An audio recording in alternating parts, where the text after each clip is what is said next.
Welcome to episode 602 of the Entertainment 2.0 podcast, brought to you by thedigitalmediazone.com. I'm Josh Pollard. And I'm Richard Gunther, and this is the show that puts you in control of your favorite movies, music, shows, and games. Hey, Josh, I'm glad to be back. I'm glad to have you back. Has it been a month since we've done this together? Something like that. Something like that. We had a crazy couple of weeks with me being away and you being away, and we're back in the seat, as it were, and we have some feedback to get us going. Yeah, these were all sent into our inbox at entertainment20 at thedigitalmediazone.com. And our first one, it's actually a little bit of a spoiler, just a little bit of a spoiler for something we're going to talk about later, but that's fine. We'll get into the rest of those details later in the show. But David wrote in to say, has the Xbox quietly become the one media device to rule them all?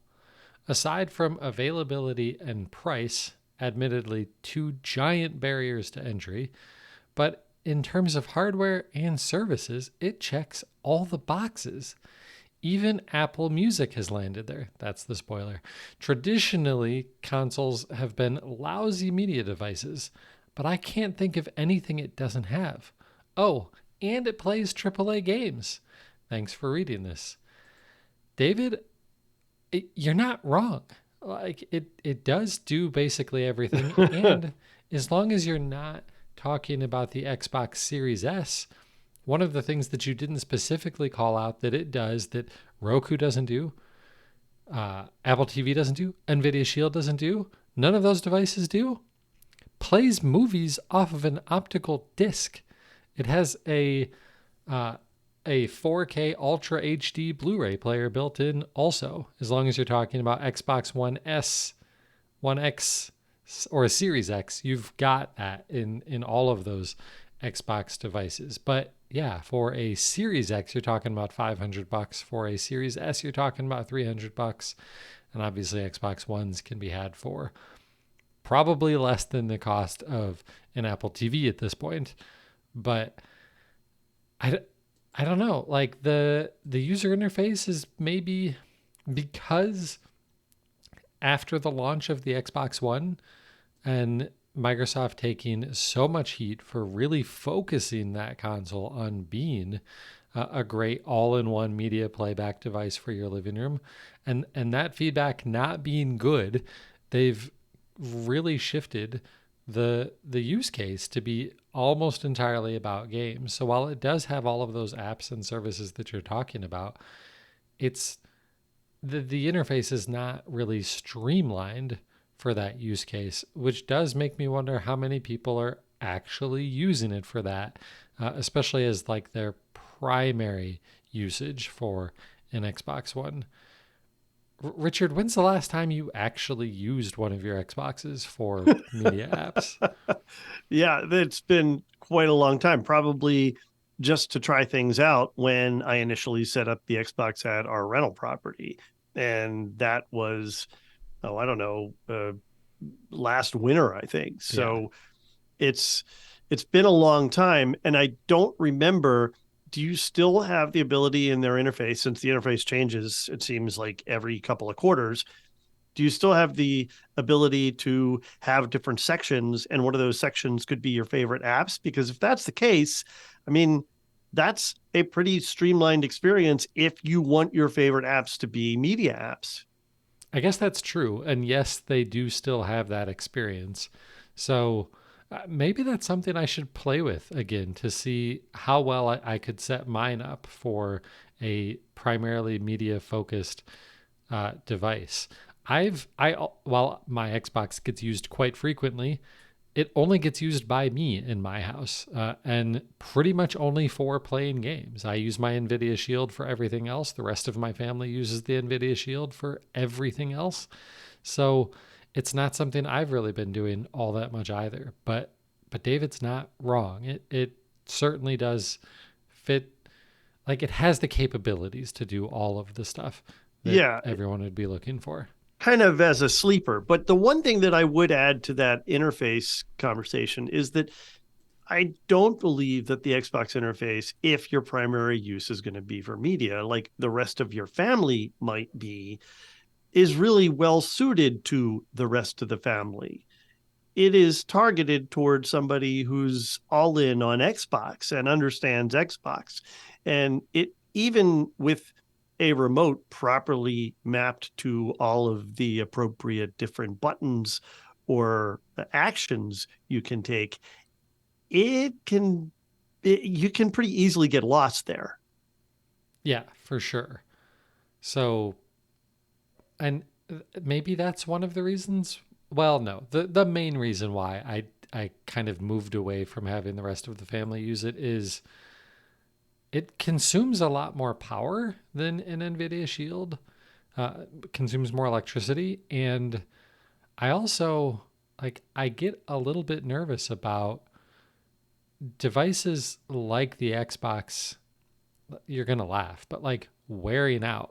Like it doesn't have an internal combustion engine, but it does have some moving parts in there, and it does get loud, and it does use a lot of energy, and it's a lot more expensive than Yeah, a media streaming box. So for sure. if things were to screw it up and make that thing fail sooner, it's a lot more expensive to replace.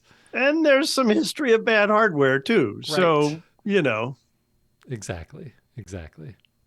All right. Well, our next message is from Alfred, and he compliments us on the show, calling us one of the last few old school podcasts that hasn't sold out. So thank you. Um, he has I think, a really interesting point. He said, one of my Harmony remotes stopped working, an old Harmony companion, and I started looking at the alternatives since Logitech dropped Harmony. I've had a bit of a realization. This isn't 2005 anymore. Rather than a bunch of dumb AV devices being strung together, needing a smart remote to tie it all together, we have streaming boxes with all the smarts. It switches inputs or apps, sends video parameters to the TV and audio parameters to the AVR, which nowadays is basically a 5-1 soundbar with discrete components. The new Toblerone shaped remote for the NVIDIA Shield, it is kind of Toblerone shaped, does 95% of what you need. Ditto for the Fire and Roku TV remotes. I know there are some special cases, but the market isn't listening to the holdouts like the old Windows Media diehards. And we know there's still some out there. What worries me long term is support for local media. Even stalwarts like Plex and others are de emphasizing local media for streaming. So, a couple things that he points out here. The need for universal remotes is clearly diminished by the finally better working HDMI CEC implementations in most of the devices that we buy nowadays. He's right that it doesn't do everything. And one of the things that it may not do so well is if you have some sort of local storage or local content that you need access to, depending on how that's set up, whether it's a PC or a server or what have you, or if you're going through some app, that may be a little more complicated. But for the most part, do we still need universal remotes? Discuss. This is such a great question, and it's one that I still keep having regularly. Just this week, one of my friends who listens to this show said, I really need a new remote. What should I get now that Harmony's not around? And he actually purchased the Sofa Baton X1 on Amazon, and I was like, no, don't do that. It's terrible. And seconds later, he DM'd me a picture of his canceled Amazon order. So I saved him from that one at least. I don't think there are other great options out there. And for me, I think that what Alfred is saying here is mostly true, and it's especially true when you're talking about a TV that has one box hooked up to it. If all you've got is your Roku hooked up to your box, frankly, you could probably use your Roku remote or your TV remote and be fine. The thing that I always get leery about is when you start adding extra devices. Do you have a Switch? Do you have an Xbox? Any of that stuff also hooked up to your TV? Because then you do have to switch inputs. And will CEC handle that for you? Sometimes. sometimes. And it's not reliable because the ways that it does it sometimes are different. Sometimes it switch depending on your device. Like the TV may switch when it hears audio from the source that it wasn't hearing before. Well, that may not be because you switched to it, right? I mean, Yeah. So I want to hear from more of our listeners on this topic because as I like, these are the weird conversation, or not conversation, but thoughts that I have in my head, which is why I still do this podcast. Like, I wander around my house thinking, I wonder how my neighbors across the street control their TV. Like, they've got a switch and a streaming box and kids. How do they switch inputs? I don't know. And I want to know how this is actually being handled by most, well, I was going to say normal people, but also people like us who are listening to this podcast. How are you yeah, handling it? Because I still, even in 2022, don't fully trust HDMI CEC to handle switching those devices and right. even being able to adequately explain to people it's fine. Just press the button on your streaming thing. It will turn on and your TV will know and switch to that. Likewise for your Xbox. Turn it Mm-hmm. on and your TV will switch. Because it doesn't always. And then what? Right. Right. Yeah, it's funny you said this just this week. Just last week, I encountered this very issue down at the rental place because I set up a Harmony companion in the great room there. And in that case, it's because there's more than just one thing. There's the TV itself, which is a smart TV. Then there's cable input because renters at vacation properties still like to have cable TV. So we have cable TV there. Then there's actual radio. Turns out people listen to the radio when they're at the beach too. We've had some renters ask questions about how to do that. And people might bring their own device, connect their own device, and I have inputs for that. So there needs to be a way to switch between inputs, and we have a receiver in the mix there. And so that complicates things too. If you have multiple layers, it may make it a little bit more complicated for that CEC to work reliably or to do at all what you want it to do. So we're getting there. It's not entirely foolproof yet. I think 95% may be a little bit optimistic. I think maybe we're 85% where we need to be at this point. Yeah. Yeah. And maybe it's just me. Maybe I'm too much of a perfectionist that I don't want to hand this off to somebody unless it's 100%. Maybe it's Well, and I just think me. the result is that most families probably still have multiple remotes on their coffee table. It's just that there are fewer remotes now. Yeah, I think that's true. Yeah. All right. Well, great listener feedback. We love answering your questions and lots of great discussion out of them. So keep sending them in. We'll have all the rest of our contact information at the end of the show. So let's jump into the news. And we're going to start with a story that I think is really important. And I'm glad Richard threw it on the agenda. It just doesn't fit into any of our particular categories. So we're just going to start with it.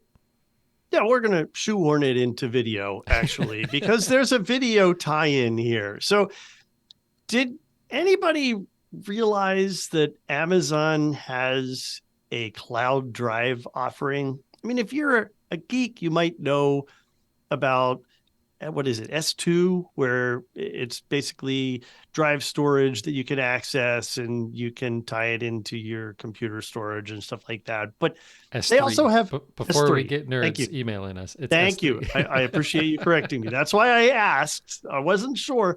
So there's also a consumer offering. If you're an Amazon customer, you have access to Amazon Cloud Drive and you have 5 GB of free storage available there. There are paid options that you could have taken advantage of for specific things like photos and other services. But this is just a free storage offering that they had. And you may be thinking, oh, well, I don't ever use that. Well, You may not knowingly use it, but it is tied to Amazon devices. So, for example, if you have videos or photos or screen grabs from your Fire tablets, that's where they sync. They automatically, by default, sync up to the Amazon cloud. If you've if you have purchased music in MP3 format from Amazon, it might also be up in that cloud storage.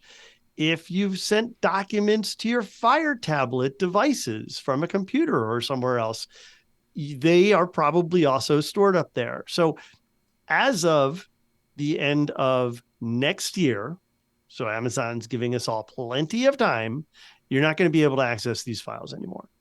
And if you are primarily interested in this for the storage of photos or videos, maybe you use this as your source for the photographs that you see on your Echo devices around your home, then they do have both a free and a paid version of Amazon Photos where you can upload stuff and you get free for 5 GB, or I believe you can pay various fees for larger amounts of storage of your own video and photos up there.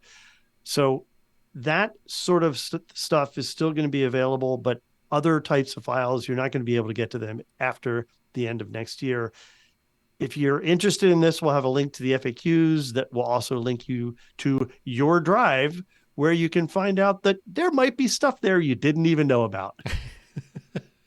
So, and I'm sure this is all in the FAQ, but I haven't read through it all just yet. So I've purchased MP3 music from Amazon in the past. I've purchased TV shows from Amazon Prime Video in the past. This drive thing isn't going to be there anymore. Will I still be able to get my MP3 purchases from some other way? My understanding is that if you've purchased audio and you're keeping it up there, you should download it. Now, I'll double check on that so we can report back on that. But my understanding is that you're going to have to get everything off of the drive and then sign up for Amazon Photos and get your photos over there if that's what you want to do. So I don't believe that this is, you're still going to be able to get to this stuff. Now, what this doesn't include is things like digital purchases. Your digital purchases, or your digital library, as it were, is different from your cloud drive on Amazon. So if you've made digital purchases, those should still be available from your digital library at Amazon. And a good example of that is that you can buy software directly from Amazon, and they keep the installation file and code available for you to download at any time in the future. That sort of stuff, all still going to be there. That's not part of Amazon Cloud Drive. Okay, so all of our purchases should still be fine, but anything They should still be yeah. fine. Okay, perfect. All right, good. Well, that's good news for people to know and to double check, especially if you've got any of those Amazon Fire devices that you've been using. It's also an opportunity for us to remind people you should be backing up every photo that you're taking on your phone in multiple places. Yeah. And maybe Amazon Photos is a place for you. And I like the fact that you called out being able to view photos on Echo devices. We have our Google devices set up to display our Google photos of, family photos and stuff like that. And it's wonderful. And so store your photos in multiple places. People, these are precious items to you, most likely. Put them in multiple places so you don't lose them. Yep. All right. So moving on to a real video story, not one that we just shoehorned in here. So you could put videos up there. That was the tie-in. Come on. And photos and music and Word documents and right. True. Anyway, so kind of a smaller story here, but the NHL hockey season is starting now. It actually, because it's such a weird league, it actually started on Friday afternoon with games in the Czech Republic. Only a league as messed up as the NHL would start its season with Friday afternoon games. Whatever. For all the rest of the stuff, it started over the weekend and is kicking off in full throughout this week. And you might be wondering, how can I watch those games, especially if I don't have cable? Well, last year you were able to watch most of these games on ESPN Plus, and that is continuing, but it is getting rebranded. It is now called NHL Power Play. I don't know that the branding really matters much, other than it might be easier for you to talk about it with people. But if you have an ESPN subscription, you are still going to have access to the vast majority of NHL games to watch them live, as long as you're talking out of market. If you're looking to watch your local team, that will likely be blacked out. You also will not have access to watch nationally televised games in most situations.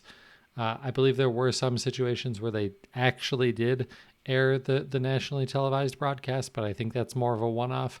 Don't count on it if that's what you need. You will also be able to watch replays of those nationally televised games, and they're on a bunch of different networks. They're on ABC, ESPN, TNT, and the NHL Network. So if you miss some of those games, whether they're regular season or playoffs, they will be available as replays typically the next day. But frankly, I wouldn't be surprised if every network has different windows for when those games will show up as replays within ESPN Plus. So it's available now. It just requires an ESPN Plus subscription. We talked a lot recently about the cost of all of this. ESPN Plus had a price increase as a standalone service in August. The bundle that it's included with, where you can bundle it with Hulu and Disney Plus, those prices are also going up. So this is going to cost you more than it did last year, but it's still going to be dramatically cheaper than any of the other options. If you're just looking to watch your local team on a regional sports network, say perhaps you have your team is covered by one of the Bally sports networks, that subscription is like $20 a month. ESPN Plus is $10 a month, and you get access to the entire NHL instead of just one team. So you've got some options here. All of the details, of course, linked in the show notes. All right, so let's move on to some audio news. This is the news that was kind of spoiled earlier, and that is that just today, Microsoft announced that they are bringing Apple Music to the Xbox. And this is a story where we could probably fittingly use the word finally brought Apple Music to the Xbox, as much as I hate to say that.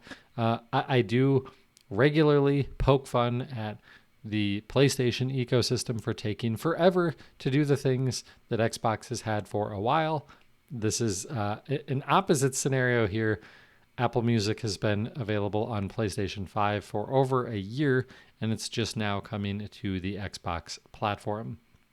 It gives you everything you would expect. You can play all of the music that you have access to, play all of your playlists. There are game-specific curated playlists that you can listen to from your Xbox, and importantly, it does support background playback, so you can be listening to an Apple Music playlist while playing your favorite game. And the Xbox audio settings that are available in the guide do give you a little mixer slider to adjust the balance between how much of your background audio music you want to hear versus your game's audio, which is a really handy feature if you're going to use this sort of thing. The other cool feature that I think really stands out with music apps on television devices is when they will show you lyrics, especially time-synced lyrics. And Apple Music on the Xbox supports that. I call this karaoke mode. I don't know if they actually call it that, but that's basically what it is, right? You're going to bring Not up if they're singing. Right. But you're going to bring up the latest Taylor Swift song, see the lyrics, and sing along with it, right? Oh, hell no. At least not in public. Well, it's in your house, Richard. You probably don't have an Xbox in public. Okay, at least not that I'd admit to then. Right. Exactly. So Apple Music on your Xbox starting now, and that's basically any Xbox from the Xbox One generation all the way through to the current gen, the Series X and the Series S devices. Was the news on this just like yesterday or just this week? It was like this morning. This is basically breaking news.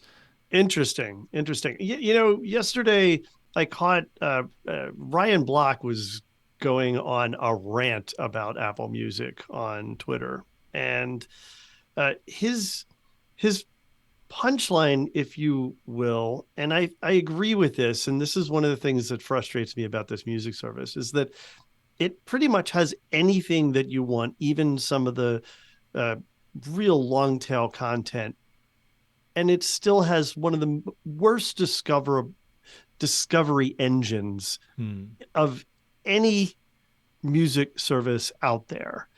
And I'm expecting that the Xbox is going to be true to form with that and continue that tradition, because this is more or less going to be the same app experience tailored just a little bit to the Xbox. So this is great. I love to see this. I desperately want Apple to make Apple Music as good at recommending music as iTunes once was. And for anybody wondering, who's this Ryan Block guy that Richard is talking about? He's kind of an important person in the tech space. He was co-founder of Engadget back in the early 2000s. Yep. Yeah. And then started GDGT, and that got purchased by, I don't know, somewhere. And I think I don't remember if he worked at CNET. No, Veronica worked at CNET. Also, yeah. he's married to Veronica Belmont, and they've moved to Canada recently. I didn't There know we that. go. We were all caught up. Wow.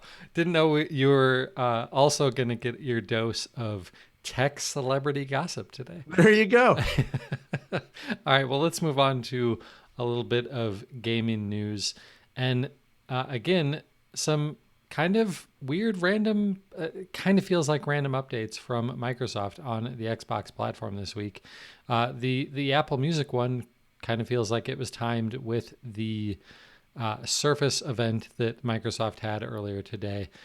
This next story timed with I still have a hard time calling them Meta, but Facebook/Meta had an event earlier this week to talk about their VR headsets and VR everything through Meta. And while I don't follow everything from Meta, one piece of interesting information that came out of that announcement is that Xbox Cloud Gaming is now going to be available on the Meta Quest 2 headsets, which is, it sounds great. Like, it sounds really cool. Like, I'm going to be able to play Halo in VR? Well, not really. This is really, you should think of this more like watching Netflix on a VR headset. It's going to give you an experience where you are essentially in a room staring at a gigantic flat screen. And if you move your head around physically in the real world, you will be pointing your eyes either toward or away from this virtual television screen in front of you. And so that's what it is. And I have always looked at things like watching Netflix in VR and now playing these types of games in VR. It's really just more of a private viewing experience, right? Like I can play the game or watch the show that I want to watch without anybody else seeing it. So maybe you're watching or playing really violent content and you don't want your family to see that while you're playing. They can't see what you're doing, and if you're wearing headphones, they can't hear what you're watching or playing either. And so that's the sort of experience you're going to get out of this. It's through Xbox Cloud Gaming, which means you do have to have an Xbox Game Pass Ultimate subscription for $15 a month to play it. But you can also use the Quest controllers or the Xbox controller if you would prefer to play Xbox games with an Xbox controller, which seems to make sense to me. Both options are supported. So cool feature coming soon. Don't actually know when because they didn't provide a date on this, but it's it's nice to see, and it's just a continuation of Xbox really trying to make their game platform available everywhere. So cool to see. And last up on the gaming front is EA, Electronic Arts. They are rolling out a replacement for their Windows PC game launcher, which maybe is an oversimplified way of describing what Origin, their current app, is, but it's basically what people are primarily using it for. If you are a PC gamer and you own any EA games, you are likely using the Origin app to launch those games, to install those games, and to manage any updates with them. If you have a Mac, you also have the Origin app, and you're going to stick with the Origin app for a little while longer because they haven't announced an update on Mac yet, but we can imagine that it's going to be coming soon. So, what's the point to this new app? Well, first, what's the name of it? It's just called EA. That's the name. It's not Origin, it's just EA, which I think is better because why is it called Origin? Right. If I want to play a game, I probably know that it's from EA, but I may not remember that Origin is the app that I want to launch. So it's called EA. That makes sense. The app is theoretically more performant. It supposedly has better and easier navigation if you have a large game library that you're trying to sort through. It will, of course, handle automatic downloading of game updates. If you want to try and use some of the social features, it has pretty expansive social features. You can link your EA account with your Steam account, your Xbox, and your PlayStation accounts and see what your friends across all of those services are playing, which I think is cool. Like maybe that's the one really nice thing about this app that might make you want to launch it even if you're not about to play an EA game. If you're worried about losing games or losing save files or anything like that with this transition, have no fear. All of your previously downloaded games, save files, friends list, all of that stuff will transfer automatically as you get this new app. That all sounds good, but PC gamers in general kind of hate all this stuff. Like Steam is the place that has almost all of the games that you're playing on a PC. But these big publishers, EA, Ubisoft, Epic, they want you to use their launchers because their launchers have their stores and they want you to be buying games from them. And if you have to have these separate apps to play these games, then that means more apps that are running on your PC while you're trying to devote every ounce of performance to the games that you're actually playing, not running these launchers in the background. And if you've got a massive game library, now you have to remember where all of these games are because you can't just go to Steam to find all of the games that you're looking for. It's the same sort of problem that we have with streaming movies and TV shows. Yeah. If you want to watch She-Hulk, what service is it on? Oh, I do know it. That one's on Disney Plus. But the more traditional TV shows, it's a nightmare trying to remember where everything is. And people don't want to have to launch all of these different launchers to find the game that they want to be playing next. So this new app doesn't do anything to solve that problem. Nope. It just continues it. Right. But hopefully it'll at least be a better app that eliminates some of the performance issues that it might be impacting the rest of your gameplay experience. But there you go. New EA app rolling out now. All right. Cool. So that's it for our news this week. Richard, let's talk about what's going on in our entertainment centers. My entertainment centers are kind of all over the place. Because I was at the rental place, we had 2 TVs down there in public areas that I spent time working on. And by working on, I mean that we set them up with dedicated center channels. The builder, in their infinite knowledge of home AV didn't budget for anything but ceiling speakers in the rec room and in the main great room off of the top level. So the sound in those spaces, and I think you've experienced this firsthand, Josh, when we were there for CES this past year, the sound in those spaces is just a big old muffled mess. And there are decent AV receivers in those spaces. You just couldn't hear anybody talk clearly. So I ended up repurposing my 3.0 soundbar that Rob H had recommended I buy for my old house. I can't use that at my new place with the configuration that we have. So I took it down there. That is now in the great room with the AV receiver that, surprise, does Atmos.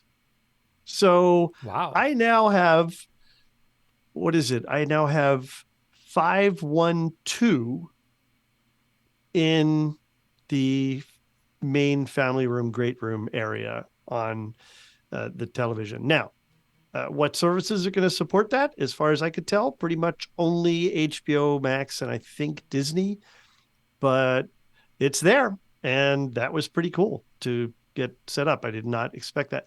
Also, got a center channel set up in the rec room downstairs, which again makes it a whole lot easier to watch television down there. Although realistically, people are probably watching football and other sports ball games down there where the whole surround noise muffled thing is part of the experience anyway, right?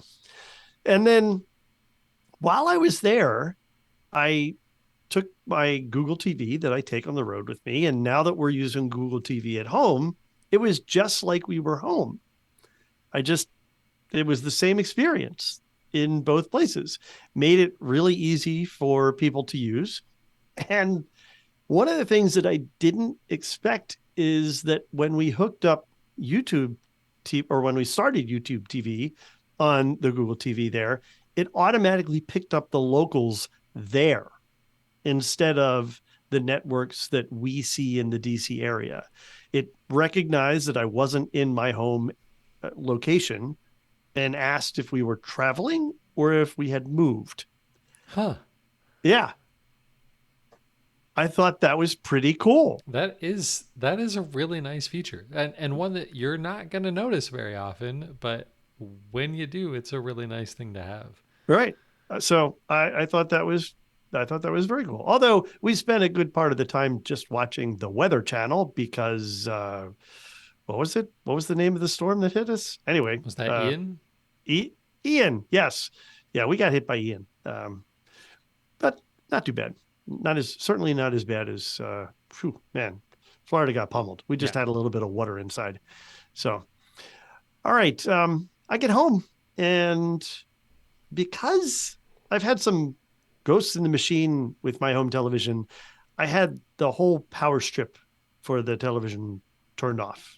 And so I went and turned that back on and, Google TV, the Hue sync box and all that stuff. It's all working again. Something weird that I wanted to adjust on the television. So I pull out my remote for the television and nothing really works from the remote, but not nothing. I can use the power button. I can use the settings button. I can use the input button. No other buttons on the remote that came with my LG TV do anything. So I can What? bring settings up, but I can't actually select settings. I can bring up inputs and repeatedly press inputs to get to one of those, and it'll eventually time out and select that input, but I can't actually navigate in the input selection. I have no idea what's going on. I tried turning it off and turning it on again. I tried looking for other, I don't know, button combinations or settings. I'm kind of stuck. And I remember talking with some folks on a Slack channel about putting the television into something of a hotel mode to lock people out of making changes to the television, but I don't remember actually doing that. I don't think I did that. So I don't know what's going on. But I mean, may need to find out, in case that is what happened, how to get out of that hotel mode. Right. But yeah, I don't know what's going on there. I thought that was really weird. I have some research to do there.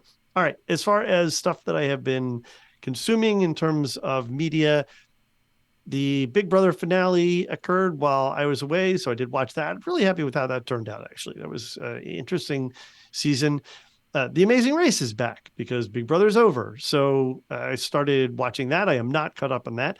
The second season of Ghosts is on CBS. This may be one of the few things that I actually, besides those shows that I just mentioned, watch on network television. Ghosts is on CBS, so we can get that on Paramount Plus. And then because of all the hype that it got at the Emmys, I decided to watch The White Lotus. Wow, that was weird. It was really weird. It was entertaining. It had some interesting stories, but it was weird and uncomfortable. It was preachy at times, and at other times it really made you think about the points that the story was trying to make. And so I don't know how I feel about it. Season 2 starts in a couple of weeks, and I don't know if I'm going to watch it or not. But I'll report back here if I do. A couple more episodes of the Bob Newhart Show. We watched one more episode of Lord of the Rings, and then vacation. So didn't really keep up with that too much. I caught up on House of the Dragon. That has been getting really good. There's been this whole season's been a lot of build up, and actually we just released the latest episode of Let's Talk About Thrones, where we dive into that one. So far so good. I'm enjoying this a lot. And then we watched a couple of different movies. We watched Battleship for some reason. It came up as, I don't know, it came up as an example of, I think we were talking about games that had been made into movies. And so this was available and we decided to watch it. And then Hocus Pocus 2 came out. So Hocus Pocus 1 was available on Freeform. Is that the name of ABC Family now? I think that's the name of it. Sounds right. And we watched that, and then we watched Hocus Pocus 2. It was fun. It was not what I expected. I don't know what I expected. Unfortunately, because Disney has been hyping this for probably over a year now, I will say that it didn't live up to a year's worth of hype, but it was fun. If you like the first film, if you're part of the group of the cult following that film has, and we do like the first film, you'll probably like this new one. And I am not caught up on podcasts, so therefore I did not get too much more of my Steve Jobs audiobook. Listen to that. Hopefully will happen later this month. That's it for me. How about you? You have an actual TV show in your thing, like you had said. I do. I have a TV show. I have 2 games that I don't think I've talked about previously, and I have a podcast recommendation. A lot of new stuff here for me. Wow. Let's talk about games super fast because there's not that much to say about them. NHL 23, the brand new NHL game, is out this week. I got early access. It's not a whole lot different than NHL 22. It doesn't seem like they've fixed any of the issues that we've had with the previous years. Awesome. And once again, they've introduced more issues. So, but I still keep pre-ordering and playing this game all the time. It's what we do. Overwatch 2 also launched within the last week. Sequel to the original Overwatch from 6 or 7 years ago. I really enjoyed the first Overwatch a ton. This is And this new one is free to play. So kind of no reason not to check it out there. But apparently the internet was not excited about it. And the first couple of days were brutal because the servers actually got DDoS attacked and made it basically impossible to play for the first couple of Ugh. days. So it seems like everything's going smoothly now. I played a few matches a couple nights ago and everything was fine. I got into matches relatively quickly. It's Overwatch. If you like the first one, you're probably going to like Overwatch 2 because it's not really that much different. But it's free now and there's a lot more heroes to choose from. So go and check that out if you're looking for a team-based hero shooter. It's fun. I really like it. I hope the rest of my friends are going to get back into it because I really enjoyed the first one. In terms of watching things, I did convince Jen to watch the Lord of the Rings show with me. I think I had mentioned about a month ago that she was like, I'm going to watch this on my own. And I said, no, Mm-hmm. we're going to watch this together because I do actually want to watch this. And we've both been loving it. It's really good. It's It really is. good. It's a little bit gross. Like they probably didn't need to be as graphic with the grossness, with some of the violence, and orcs are just gross in general. Um, it doesn't really bother me compared to some of the stuff I've watched. I mean, if you watched The Walking Dead, you're not gonna have any problems with this. It's not anywhere near that gross. Right. Um, but it's been really good. It looks amazing. Right? They clearly spent the money on this show, and it shows. It is so gorgeous. And Yeah. if you have an OLED TV, they have plenty of scenes where it's a dark, starry sky that you can really enjoy. It's really like everything about it's good. The storyline, the visual fidelity. I'm loving absolutely everything about it. Yeah, and you bring up the dark sky and the dark scenes. This is an example of doing dark scenes right. Yes. Lord of the Rings has figured out how to make these scenes work and bring the viewer into them. On the most recent episode of Let's Talk About Thrones, I go on an expletive spune rant about how bad they're doing this Mm, on House of the Dragon. interesting. Interesting.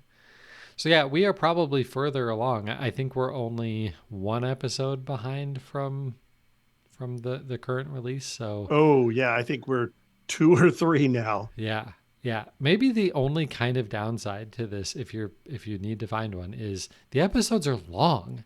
Like they're all Yeah, like 70 minutes long, which is kind of fitting with Lord of the Rings. They can't ever do a Lord of yep. the Rings thing quickly. Right. So it makes sense that however long however many episodes this series is going to be, it will end up being 350 hours of video content to consume, I think. So, But I will say, the just like the main movies, now there's an exception on the director's cut of those movies because they're long. But just like the main movies, which were themselves long, they don't feel too long. These right. episodes don't feel like they're dragging. Stuff is happening. Yeah. Yeah, absolutely. Absolutely. So, if you're interested at all in Lord of the Rings, I would definitely recommend you go and check it out. But this is one of those shows that they release a new episode once a week. So, if you're also the type that like wants to be able to watch the whole season in a weekend or whatever, then you're going to need to wait a little bit longer while they wrap up releasing the rest of the first season. I also wanted to talk about a new podcast that I found. I listen to uh, NPR has a daily, like, I laugh because when it first launched a few years ago, it was supposed to be a 5 minute news update in the morning. And they stopped saying that because it was never only 5 minutes. It's now about a 15-minute news podcast every morning, just giving you all of the latest uh, national and international news. It's a great podcast. Up First is what it's called. On Sundays, they instead replace that podcast with another NPR podcast. And this week they replaced it with the first episode in a podcast that's being produced by one of their affiliates in Seattle, Washington. And it's a new show called The Walk Home. And it's actually well, I was pleasantly surprised to find that it wasn't the only episode that was available. They're halfway through the first season actually. And this podcast is, if you remember Serial, which Serial's been in the news a lot lately with the main person of interest from that show being released from prison and all charges dropped, maybe because of that podcast and the work that they did there. It's similar to that in that, but it feels even a little bit more modern because this show chronicles the a situation very similar to George Floyd that happened in Tacoma, Washington, about 3 months before George Floyd was killed. It follows the story of a young man who was killed in police custody in Tacoma in, I believe, March of 2020, and trying to find out what happened there and to hopefully get some justice for what happened there. And so if you're into that sort of storytelling and you care about that specific interest, then check out The Walk Home. I binged every episode that was available this weekend, I think on Sunday. It's really well done. I keep saying storytelling, but that makes it sound like it's fiction, and it's not. This is real life news reporting done well because it's NPR. That's really cool. I'm glad you brought up the whole Serial thing. It's perhaps hyperbolic, but I don't think it is, to acknowledge the power that a podcast had, and as a result, actually a series of podcasts, and then the notoriety that followed that, to ultimately free this guy that was imprisoned with false evidence. Right. Adnan Syed just released yesterday from the day that we were recording. Not released, but all the charges dropped. He was already released from prison, finally, and all the charges were dropped just yesterday. That would not have happened had it not been for Serial. I do not believe. I agree. And I think what's kind of there's nothing cooler than somebody being released from prison, of course. I'm not trying to overshadow that. But one of the things that I think is cool around all of this is podcasting has become a really great source for investigative journalism. We've had shows on TV like Dateline that attempt to do this sort of thing, but TV is a medium that's had struggles over the last 20 years, and there is so much more freedom in what you can do and how long you're going to dedicate to a given story in podcasting that allowed things like Serial and now The Walk Home and many other podcasts since Serial, and probably some before Serial, but Serial is the one that everyone knows. And I think it's just another really great thing about the medium of podcast and what it does offer us as consumers in this new way of getting information and entertainment. Yeah, amazing. Absolutely.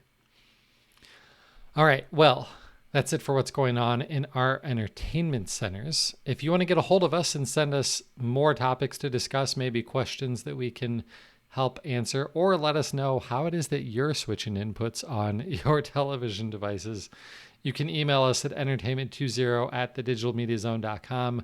We're also on Twitter at Richard Gunther, at Josh Pollard, and the website is at DigiMediaZone. You can get all of the show notes. That's every link to every topic that we talked about tonight over at our website, www.thedigitalmediazone.com. And while you're there, you can check out the latest episode of Home On, talking about an interview with a HomeKit developer. Oh, wait, no, you can't, because Richard hasn't released it yet. I deserve that. I totally deserve that. And by the way, it's worth mentioning that you called it, that you basically said you need to get this done before you go on vacation.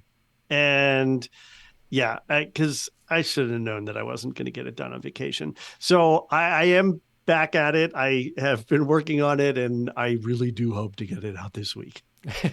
Good. We want to hear it because Home On Yeah, is a fantastic podcast. If you're interested in smart home news from the DIY perspective. slightly late smart home news now, but you know. Yes. Yeah. Yeah. But a lot of it's evergreen content, which works since you're maybe not always the most timely with your delivery of the show. Right. All right. Well, we typically, regularly, I'm not even sure what word to use anymore, often record the show live on Twitch. You can find that there also. When we do that, it's usually Tuesday nights at 8:30 p.m. Eastern. Sometimes it's Wednesdays. Follow us on Twitter to know when we're doing the live show because there's a chat room and you can be directly involved in the recording of the show and see us in video while we talk about it. And whenever we do a video recording, we also try to throw it up on YouTube so you can subscribe to our YouTube channel also. That's going to do it for episode 602. He's Richard Gunther and I'm Josh Pollard. Thanks for listening to Entertainment 2.0. Adios. Goodbye.